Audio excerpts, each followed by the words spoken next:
Has José Mourinho reminded Spurs how to beat Chelsea in the Cup at Wembley? Mauricio Pochettino enjoyed first success against Chelsea with 3 central defenders, and United's win will have clarified the Tottenham manager's thinking. Chelsea were poor against Manchester United, very poor. That for the first time in a decade they did not manage a shot on target is damning. And it is true that they have not of late been playing with the relentlessness they did through the final 3 months of last year. But the idea they were somehow been found out on Sunday seems weirdly exaggerated. The title race may be on again, but Chelsea have a lead of 4 points over Tottenham, whatever psychological pressure Spurs may be able to apply in Saturday's FA Cup semi-final. In terms of shape, Chelsea have had 2 major strengths since making the switch to 3-4-2-1 after the defeat to Arsenal in their 6th Premier League game of the season.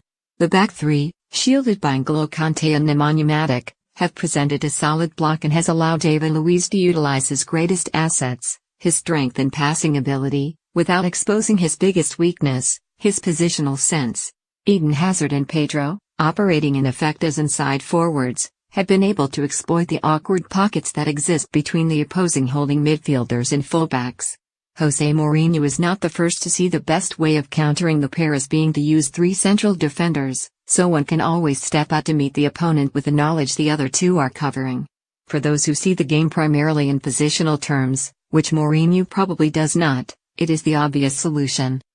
All 3 of the coaches working in the Premier League who were at Barcelona when Louis van Gaal was in charge in the late 90s have a grounding in juego de posición and have tried the back 3 against Antonio Conte's side. First was Ronald Koeman, but Everton were beaten 5-0 in November. Then came Pep Guardiola, but Manchester City, despite being the better side for almost an hour, lost 3-1 a month later.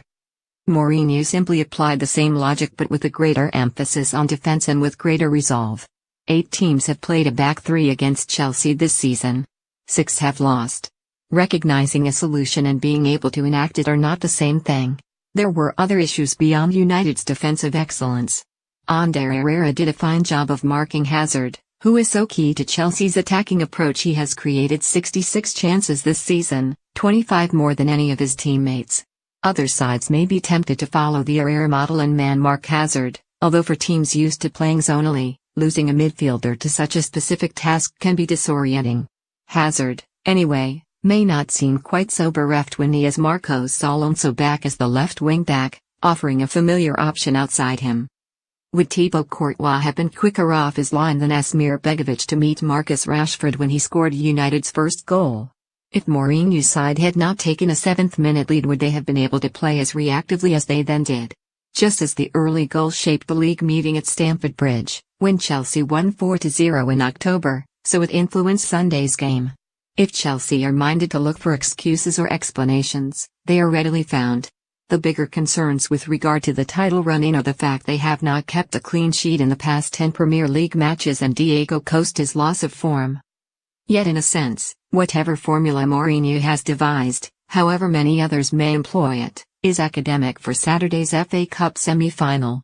Tottenham's Mauricio Pochettino was the first manager to lead his side to a league victory over Chelsea after their switch to a back 3. He too deployed 3 at the back in that 2-0 win at White Hart Lane in January, in effect matching Chelsea shape for shape by fielding Dele Alli and Christian Eriksen behind Harry Kane. Spurs seemed quicker, stronger and sharper than Chelsea, winning the battle in midfield, where Moussa Dembele and Victor Wanyama bested Kanté and Matic, and on the flanks, where Kyle Walker and Danny Rose forced Victor Moses and Alonso onto the back foot, exposing a defensive weakness with deep crosses to the back post. If that did not offer a blueprint to other sides facing Chelsea, why should United's win? On form, and assuming Tottenham can overcome whatever hex it is that prevents them playing well at Wembley, there is no reason why they should not repeat that result from January. Perhaps that will increase the psychological pressure on Chelsea, as Kane has suggested it may. If Conte's side do stumble in the run-in, it will be far more down to anxiety than because teams have suddenly worked out that a back 3 is an effective way to counter them.